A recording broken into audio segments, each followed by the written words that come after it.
नमस्कार दोस्तों, आपका स्वागत है हमारे चैनल पर। आज हम आपको प्रस्तुत कर रहे हैं प्रखर प्रतिभा की जननी इच्छा शक्ति की ऑडियो बुक का चौथा भाग। इस पुस्तक में हम जानेंगे इच्छा शक्ति के महत्व, उसके विकास के तरीके और जीवन में इसके प्रभाव पर। तो चलिए, बिना समय गवाए शुरू करते हैं इस प्रेरणादायक यात्रा को।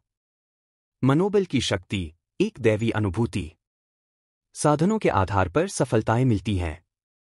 साधनों को ही बल भी कहते हैं। प्रत्यक्ष बलों में धन बल, बाहुबल, शस्त्र बल, बुद्धिबल आदि प्रमुख हैं, पर इन सबसे बढ़कर है मनोबल। मनोबल का तात्पर्य शिक्षा की कल्पना, बहुज्ञता, अनुभवशीलता से नहीं वरन दृढ़ निश्चय से है। यह यदि आदर्शों के निमित्त प्रयोग किया जाता है तो उसी को संकल्प बल भी कहते हैं। जिसकी संकल्प शक्ति जितनी बलवान है, उसे उतने ही स्तर का बलवान कहना चाहिए। किसी किसी में यह शक्ति जन्मजात भी होती है, पर यह आवश्यक नहीं। उसे अभ्यास से बढ़ाया जा सकता है। छोटे कामों में हाथ डालना और उन्हें पूरा करके ही चैन लेना, यह मनोबल बढ़ाने का तरीका है। एक के बाद दूसरा काम हाथ में लेना और उसकी कठिनाइयों से निपटना, यही है वह मार्ग जिस पर चलते हुए मनोबल अर्जित किया जा सकता है। यह विभूति जिसके हाथ लग गई, समझना चाहिए कि महामानव बनने का सूत्र उसके हाथ लग गया। प्रायः देखा जाता है कि बहुत साधन होते हुए भी लोग साधारण से काम भी नहीं कर पाते। इनके विचार डगमगाते रहते हैं। जो काम हाथ में लिया है वह उचित भी है या नहीं, अपने से बन पड़ेगा या नहीं, ऐसे विकल्प मन में उठते रहते हैं। कच्चा मन एक को छोड़ दूसरा काम हाथ में लेता है। कुछ दिन बाद दूसरा भी हाथ से छूट जाता है और तीसरे को अपनाते हैं। इस तरह अनिश्चय की दशा में शक्ति का अपव्यय होता रहता है। दिशा निश्चित न होने पर कुछ दूर पूर्व को, कुछ उत्तर पश्चिम दक्षिण को चलने वाले दिन भर घोर परिश्रम करते रहने पर भी थकान सिर पर ओढ़ते हैं। अच्छा यही है कि पहले ऊंच नीच के हर पहलू पर विचार कर लिया जाए। बुद्धिपूर्वक जो निश्चय निकले उसे दृढ़तापूर्वक अपनाया जाए। काम देखने को शरीर से किया जाता प्रतीत होता है, पर वास्तविकता यह है कि वह मन में होता है। मनोयोग लगा देने से योजना के सब पक्ष सामने आते हैं, अन्यथा बाल कल्पनाएं मन में उठती रहीं और पानी के बबूले की तरह अस्तव्यस्त होती रहती है। बच्चे सारे दिन उछलकूद करते रहते हैं। इनमें से हर एक क्रिया के पीछे एक उद्देश्य होता है, पर ये उद्देश्य ठहरने नहीं पाते। एक के बाद दूसरी इच्छा सामने आ जाती है और पिछली को छोड़कर अगली में हाथ डालते हैं। इस प्रकार दिन भर में ढेरों मनोरथ सामने आते हैं और वे सभी आधे अधूरे रहकर अस्तव्यस्त हो जाते हैं। इसी को बाल बुद्धि कहते हैं। इसी प्रकार की राजनीति कितने ही बड़ी आयु के व्यक्ति भी अपनाते देखे जाते हैं।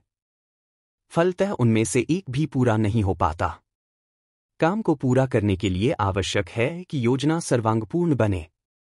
उसके लाभ हानि पर सांगोपांग विचार किया जाए। साधन जुटाने के लिए जो कार्य वर्तमान साधनों के सहारे किया जा सकना संभव है, उसमें हाथ डाला जाए। भविष्य में जितने साधन बढ़ते जाएं, उतना काम बढ़ाता चला जाए। यह सब तभी बन पड़ता है जब प्रस्तुत योजना पर समग्र मनोयोग एकत्रित किया जाए। अधूरे चिंतन से न पूरी रूपरेखा समझ में आती है और न उसका क्रम बनाने का तारतम्य ठीक से बनता है। दिलचस्पी जितनी जिस काम में रहेगी वह कार्य ठीक तरह बन पड़ेगा। साधनों का नियोजन भी तभी होता है जब पूरा मन उसमें लग पा रहा है, अन्यथा उपयुक्त साधन होते हुए भी उनका उपयोग ठीक तरह नहीं हो पाता। आधे अधूरे मन से किए हुए काम सदा अधूरे रहते हैं। मनोबल का एक अर्थ हिम्मत भी है, जिसमें दिलचस्पी भी शामिल है। किसी काम को रुचिपूर्वक किया जाए तो उसका प्रतिफल दूसरा होगा और बेगार भुगतने की तरह निपटाया जाए तो उसकी उपलब्धि बिल्कुल दूसरी होगी। रुचिपूर्वक बया घोंसला बनाती है तो उसकी सुंदरता और मजबूती देखते ही बनती है। मंदबुद्धि कबूतर आड़ी तिरछी लकड़ियां डाल देता है, उसका परिणाम ऐसे घोंसले के रूप में सामने आता है जो जरा सा हवा का झोंका भी बर्दाश्त नहीं कर सकता। नौकरों द्वारा कराए गए काम और मालिक के द्वारा अपने हाथों से किए गए काम में जमीन आसमान जैसा अंतर होता है। यही कारण है कि मजदूरों द्वारा कराई गई लंबी चौड़ी काश्त में भी कुछ लाभ नहीं होता, वरन उल्टा घाटा हो जाता है। इसके विपरीत जिस खेती को घर के व्यक्ति और मालिक मिलजुल कर करते हैं, वह सोना उगलती है। सेना का इतिहास इसी तथ्य से भरा पड़ा है। जिसके सैनिक भले ही कम रहे हों पर जो हार जीत को निजी प्रतिष्ठा का प्रश्न बनाकर लड़ते हैं वे कमाल दिखाते हैं। सफलता उनके चरण चूमती है, किंतु जो नौकर की तरह जान बचाते हुए लड़ते हैं उनकी संख्या बहुत होते हुए भी, साधन बढ़िया होते हुए भी हारते हैं। मनोबल ऊंचा बना रहे तो पीछे हटती हुई सेना पुनः आक्रमण करके अपने खोए हुए इलाके पुनः प्राप्त कर लेती है। इसके अभाव में बेखबरी से ग्रसित सेनापति अपने जीते हुए इलाके भी हाथ से गवा बैठते हैं। संसार में महापुरुषों का अपना विशेष इतिहास है। कोलंबस, नेपोलियन आदि के पराक्रम ऐसे हैं कि जिन्हें पढ़ सुनकर दांतों तले उंगली दबानी पड़ती है। इनकी शारीरिक, मानसिक बनावट में कोई खास विशेषता नहीं थी। वे भी दूसरे लोगों जैसे ही थे, पर बड़े चढ़े मनोबल के सहारे बड़ी योजनाएं बनाने और उसे सफल बनाने में जो पराक्रम दिखाया उसके पीछे उनका बढ़ाछा मनोबल ही जादू चमत्कार दिखाता रहा है। कितने ही महान आंदोलन संसार में चले और व्यापक बने हैं, इनके मूल में एक दो व्यक्तियों का ही पराक्रम काम करता रहा है। जो अपनी उड़ाई आंधी के साथ अनेकों को आसमान तक उठा ले गए, वे न तो महाबली योद्धा थे और न साधन संपन्न करोड़पति। गांधी जी ने जो आंधी चलाई उसके साथ लाखों पत्ते और तिनके जैसी हस्ती वाले गगनचुंबी भूमिकाएं निभाने लगे। ऐसे आंदोलन समय समय पर अपने देश और विदेशों में उठते रहे और व्यापक बनते रहे हैं। इनके मूल में एक दो मनस्वी लोगों के संकल्प और प्रयत्न ही काम करते रहे हैं। इसीलिए संसार के मनुष्यों में सबसे बड़ा बल मनोबल ही माना गया है। संकल्प और निश्चय तो कितने ही व्यक्ति करते हैं, पर उन पर टिके रहना और अंत तक निर्वाह करना हर किसी का काम नहीं। विरोध सामने आने पर कितने ही हिम्मत हार बैठते हैं और किसी बहाने पीछे लौट पड़ते हैं, पर जो हर परिस्थिति से लोहा लेते हुए अपने पैरों अपना रास्ता बनाने और अपने हाथों अपनी नाव खेकर उस पार तक पहुंचाते हैं, ऐसे मनस्वी बिरले ही होते हैं। मनोबल ऐसे साहस का नाम है जो समझ सोचकर कदम उठाते और उसे प्राणपण से पूरा करते हैं।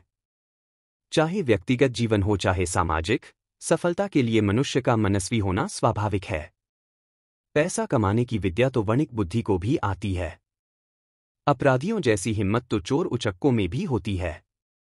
आवेश में आकर लड़ झगड़ बैठना तो क्षुद्र स्तर के व्यक्ति भी कर सकते हैं, किंतु जिसमें अपना कोई विशेष लाभ न होता हो, मात्र सिद्धांतों का परिपोषण अथवा सार्वजनिक हित साधन ही बन पड़ता हो, ऐसे कामों में हाथ डालना, उनके मार्ग में आने वाले अवरोधों से टकराना, बिगड़ती हुई परिस्थितियों में धैर्य न खोने और साथियों का उत्साह ढीला न पड़ने देना हर किसी का काम नहीं है। ऐसे लोगों में एक ही विशेषता पाई जाती है, उसका नाम है मनोबल।